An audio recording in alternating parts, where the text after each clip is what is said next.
Kebetulan Pak, ini juga semalam baru di WA, ini sama guru honorer di daerah, sama seperti kasus di Maluku tadi. Ini lulus passing grade, tapi tidak ada formasi. Nah, ini bagaimana kira-kira? Ya kan? Ini satu dua hal menjadi catatan. Kalaupun tahun depan masih kita konkretkan yang belum lolos kemarin itu sisa berapa dipikirlah oleh pemerintah solusi terbaiknya. Kalaupun memang ini menjadi hadiah yang luar biasa oleh pemerintah terhadap orang yang mengabdi puluhan tahun ini. Puluhan tahun orang mengabdi. Pak, 150.000 sebulan ini. Masa kita ini yang kacau gitu loh. Kita orang dengan diberi tugas besar tapi diapresiasi dengan 150.000, itu pun dibayar 3 bulan 6 bulan sekali. Jadi memang udah kacau negara ini sebenarnya. Oleh sebab itu, kalaupun memang mereka bisa diangkat dan tidak perlu tes sudah.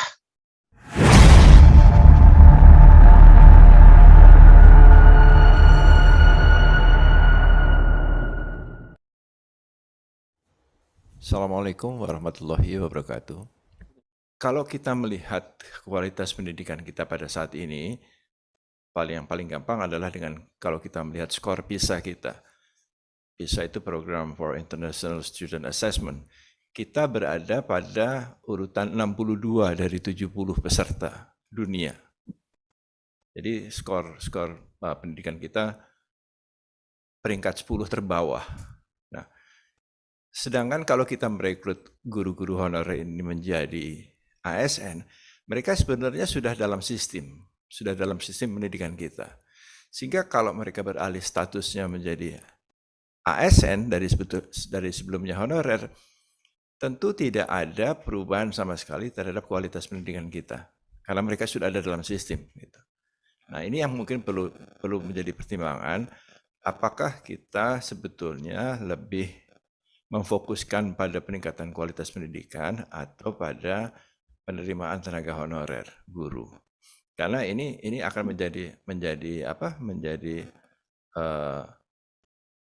debat yang tidak berkesudahan kalau kami mengikuti sejak awal antara keinginan untuk meningkatkan kualitas pendidikan kita yang sangat terpuruk dengan keinginan juga untuk menampung tenaga honorer ini menjadi ASN.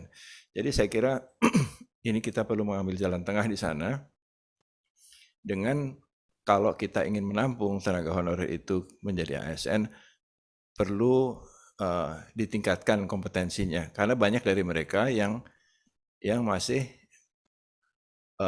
belum memiliki standar minimum sebagai guru. Misalnya belum memiliki S1. Banyak dari mereka yang masih di bawah S1.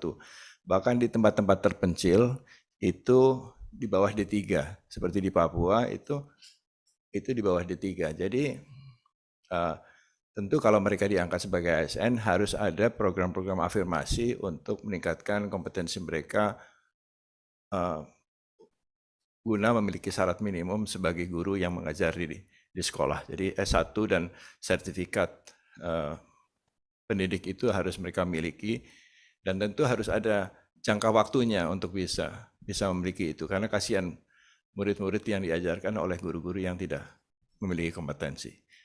Saya kira demikian yang dapat kami sampaikan sebagai tambahan dari apa yang disampaikan oleh Pak Alex Denny tadi. Terima kasih. Wassalamualaikum warahmatullahi wabarakatuh. Ini memang kembali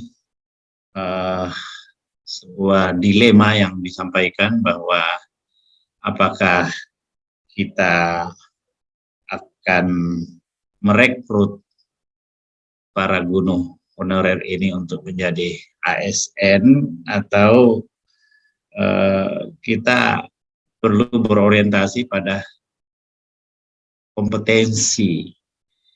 Saya kira pertanyaannya juga, guru honorer ini sudah sebegitu lama, kenapa tidak ada upaya selama ini untuk mendorong supaya ada peningkatan kompetensi?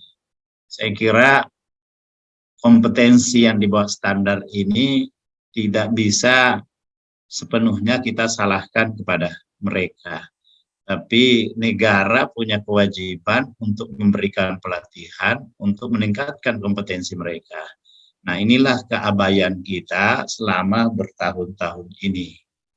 Nah, saya kira kekeliruan seperti ini, lantas apakah mereka ini harus menjadi korban untuk tidak mendapatkan apa yang menjadi hak-haknya yang selama ini dijanjikan kepada mereka. Nah, itu saya tadi menyampaikan, saya kira masalah ini harus kita selesaikan di sini. Meskipun tadi Pak Bima sudah menyampaikan bahwa dia sudah masuk dalam sistem, sehingga kita tidak mungkin bisa mendorong peringkat kita di dalam PISA ini, yang sekarang ini berada pada peringkat 10 terbawah, 10 dari bawah. Jadi saya kira ya bukan jalan tengah yang harus kita cari, tapi memang solusi tuntas untuk menyelesaikan ini, barulah kita bergerak ke arah yang lebih berorientasi kepada peningkatan kualitas secara sungguh-sungguh. Saya kira beberapa program yang lain seperti memberikan gaji kepada pengangguran jauh lebih mulia, lebih mendahulukan mereka yang sudah memiliki status sebagai guru honorer, meskipun dengan kemampuan yang seperti kita sanksikan jauh di bawah standar. Nah, sekarang pertanyaannya seperti tadi, pelatihan-pelatihan yang selama ini diberikan, dana-dana yang dikeluarkan dari APBN untuk peningkatan kompetensi mereka, dikemanakan? Saya pernah memimpin badan anggaran dan saya tahu bahwa cukup besar alokasi anggaran yang digunakan sebagai dana-dana pelatihan untuk meningkatkan kompetensi mereka. Pertanyaannya, apa hasil dari itu semua? Saya kira baik, kesempatan ini kami berikan selanjutnya kepada anggota Pansus yang terhormat untuk merespon apa yang telah dipaparkan oleh kementerian tadi, Kementerian Dalam Negeri yang disampaikan oleh Pak Sekjen, kemudian Kementerian Keuangan yang disampaikan oleh Pak Dirjen Anggaran, kemudian Kementerian PAN RB yang oleh Pak Alex, dan Kementerian dari BKN oleh Pak Bima. Saya persilakan kepada anggota yang ingin menyampaikan tanggapan. Izin Pak Ketua. Ketua saya. Ya, saya persilakan Bu Epi Apitamaya. Ya, Assalamualaikum warahmatullahi wabarakatuh. Terima kasih. Ini saya langsung saja untuk mempersingkat waktu.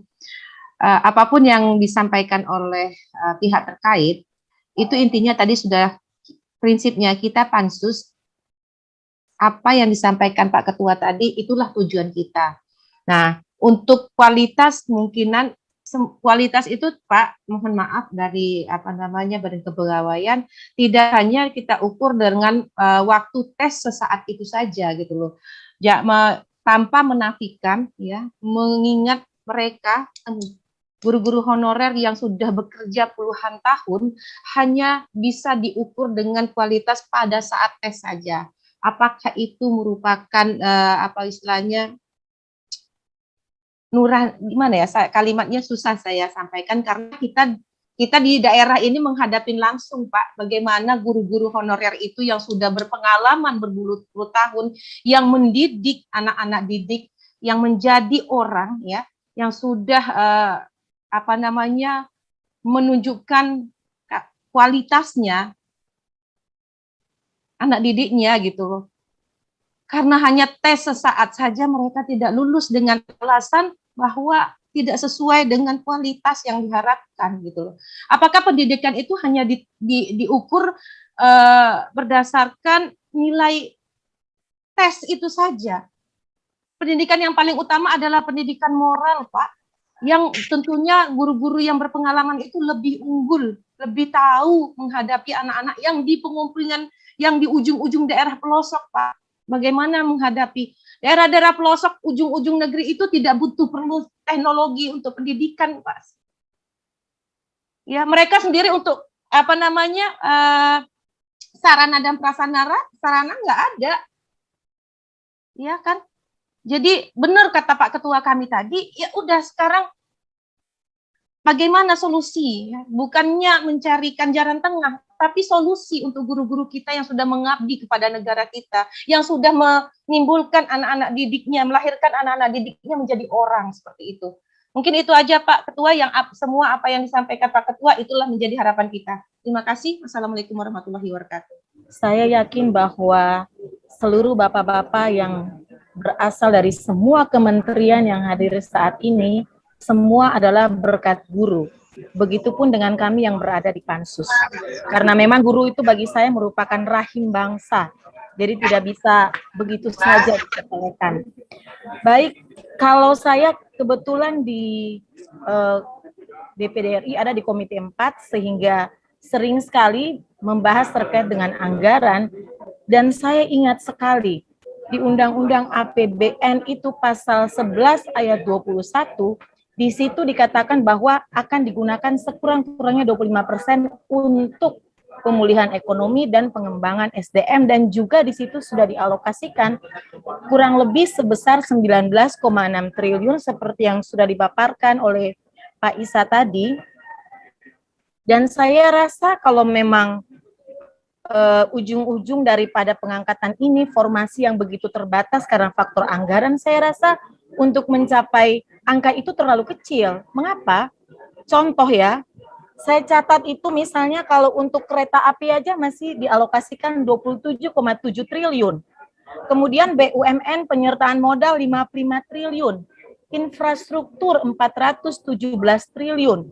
Berarti ini kan angka yang sangat kecil untuk seseorang yang mempunyai profesi untuk melahirkan sumber daya manusia yang berkompeten.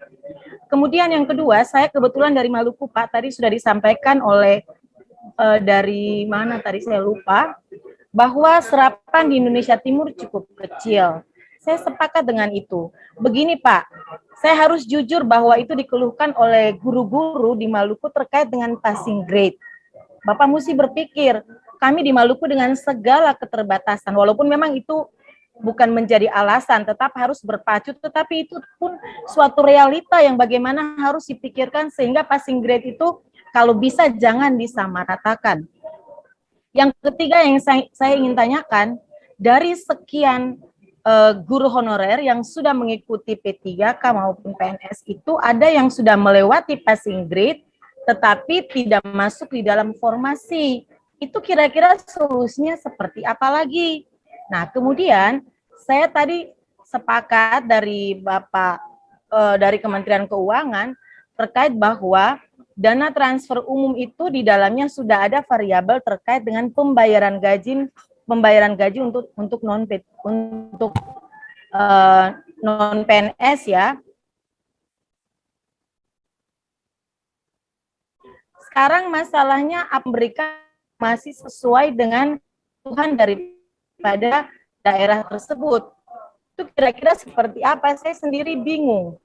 Bagi saya, seorang Presiden Jokowi ini sudah cukup luar biasa. Pinjol diberantas, PCR diturunkan. Tinggal satu kata saja dari Pak Jokowi, angkat seluruh pegawai honorer, khususnya guru dan juga tenaga kependidikan. Itu sangat mudah sebenarnya kalau itu mau dilakukan. Kalau balik lagi ke anggaran untuk kereta api saja cukup besar, lebih besar dari anggaran untuk pembayaran gaji guru-guru non PNS ini.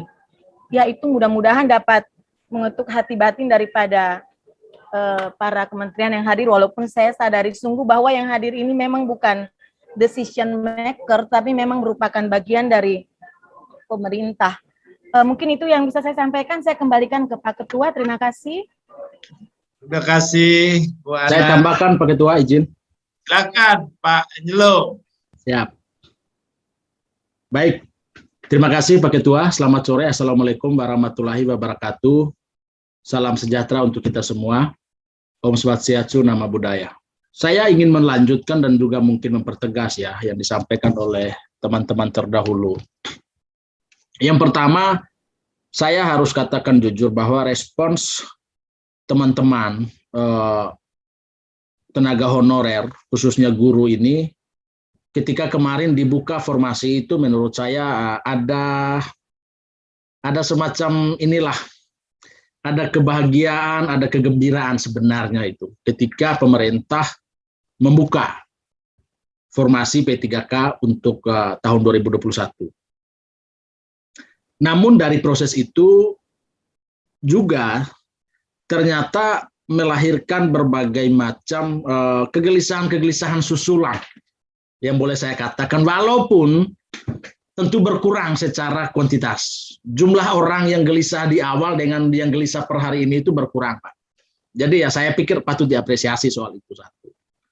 Bahwa ternyata ketika pemerintah membuka formasi dan memberikan kesempatan kepada para honorer ini, walaupun dalam proses di 2021, menurut hemat saya prosesnya terbuka tanpa memberikan afirmasi yang besar ya, tanpa memberikan afirmasi untuk para honorer yang sudah sekian lama mengabdi. Tapi itu pun sudah ada semacam angin segar, Bapak Ibu sekalian. Poinnya adalah apa? Poinnya adalah ketika ruang ini dibuka dan diberikan dengan sebuah afirmasi yang pasti dari pemerintah, sebenarnya saya meyakini masalah ini bisa diselesaikan. Bapak Ibu sekalian, ini masalah yang sangat serius sebenarnya. Kenapa? Berkaitan dengan urusan terhadap generasi masa depan bangsa. Banyak data sudah dijelaskan begitu besar, begitu lebih banyak tenaga guru yang honorer yang berbakti terhadap masa depan anak bangsa ini ketimbang guru yang ASN. Jadi dari itu aja sebenarnya kita sudah bisa sadar dan sudah bisa menyimpulkan begitu besar tanggung jawab mereka. Dan begitu besar nasib bangsa kita pertaruhkan di pundak mereka sebenarnya. Yang mereka minta apa? Yang mereka minta adalah keadilan buat mereka, yang kemudian diterjemahkan oleh pemerintah melalui pengangkatan sebenarnya.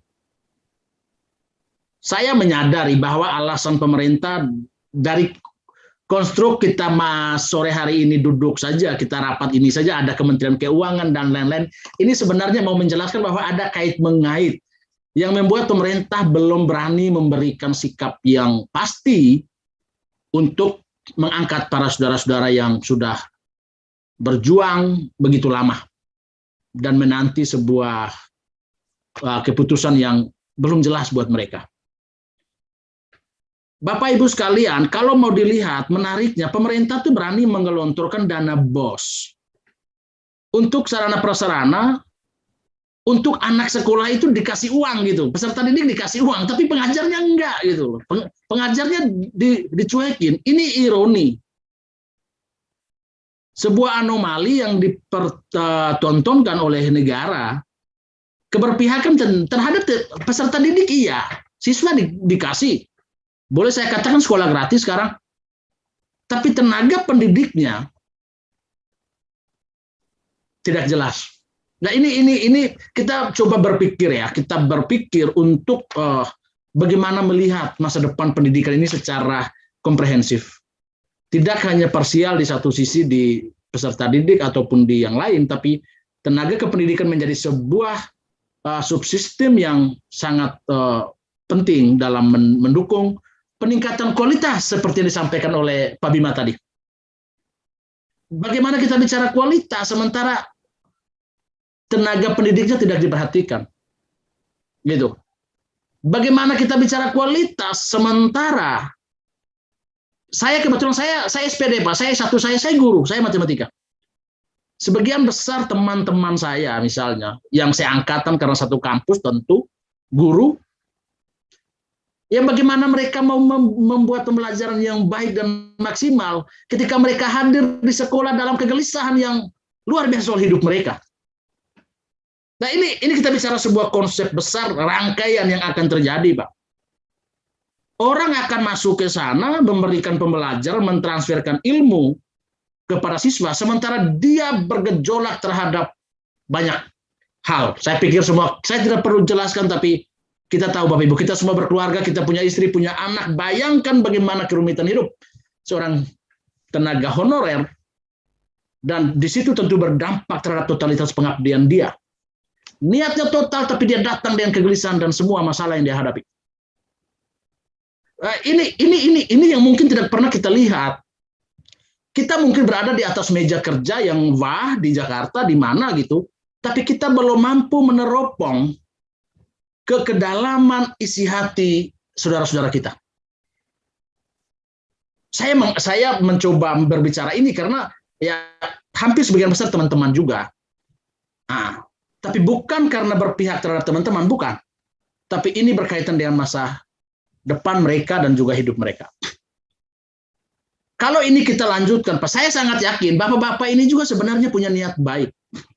Kita tentu sadar, semua di negara yang dengan konsepsi presidensial yang begini strong, apa kata presiden sebenarnya selesai.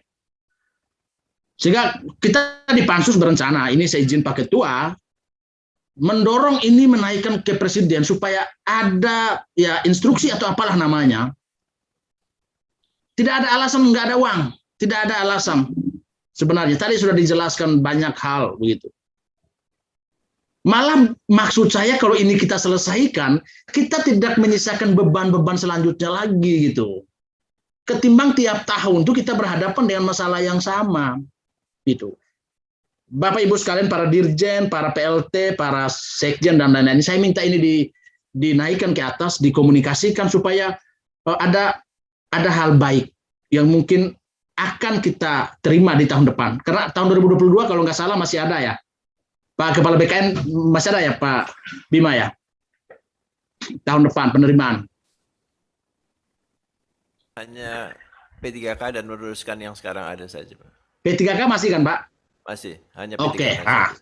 Nah ini tadi masalah saya kebetulan Pak, ini juga semalam baru di WA ini sama guru honorer di daerah, sama seperti kasus di Maluku tadi.